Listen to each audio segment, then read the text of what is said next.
दिनै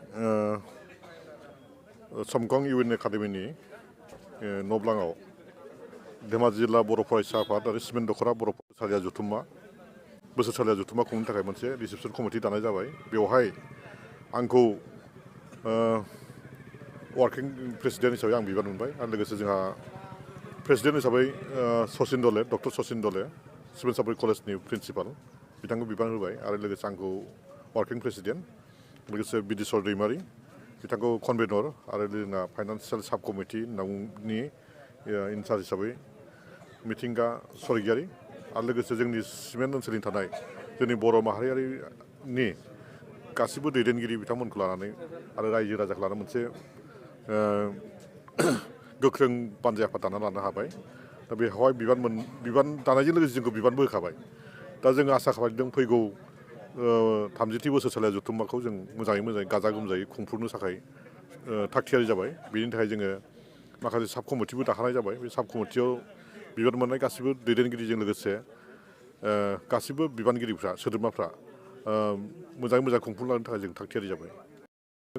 जोङो जोंनि ओनसोलनि गासिबो रायजो राजाजों लोगोसे बिजनेसमेन राजनितिकनि दैदेनगिरि बिथांमोननि बयनिबो सायाव हेफाजाब मोनलायगोन होननानै आसा फारिदों।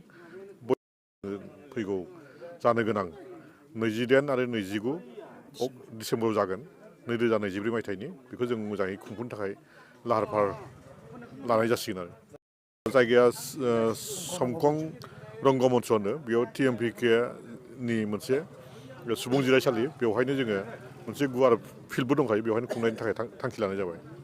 गोजोन्थों।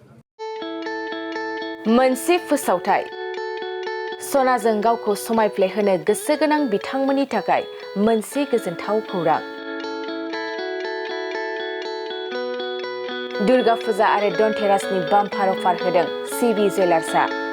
नोंथाङा लुबैनाय बायदि सनाखौ CB जुवेलार्सआव फैनानै खम बेसेनावनो लांफैनो हागोन। बे अफारखौ अक्ट'बर दाननि 31 अक्ट'सिम होनाय जादों।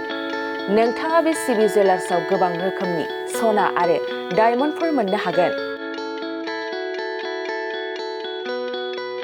जेरै diamond jewellery, Rajkot jewellery, Bombay कास्टिं जुवेलारि, कलकाता जुवेलारि, मेसनमेड जुवेलारि आरो ट्रेडिशनेल जुवेलारिखौ नोंथाङा बे CB जुवेलार्सआव मोननो हागोन। डायमन्ड जुवेलारिनि थाखाय 15% अफार होनाय जादों आरो सनानि गहेनाफोरनि थाखाय जर'खा डिसकाउन्ट बेसेन बानायनाय जादों। लोगोसे गोजाम सनाखौ सोलायनायनि थाखायबो स्पेसियेल रेट बानायनाय जादों। गोबां बाथ्रा मिथिनो थाखाय नोंथाङा 9954273079 बे जानबुं नाम्बारनि गेजेरजों मिथिनानै लानो हागोन।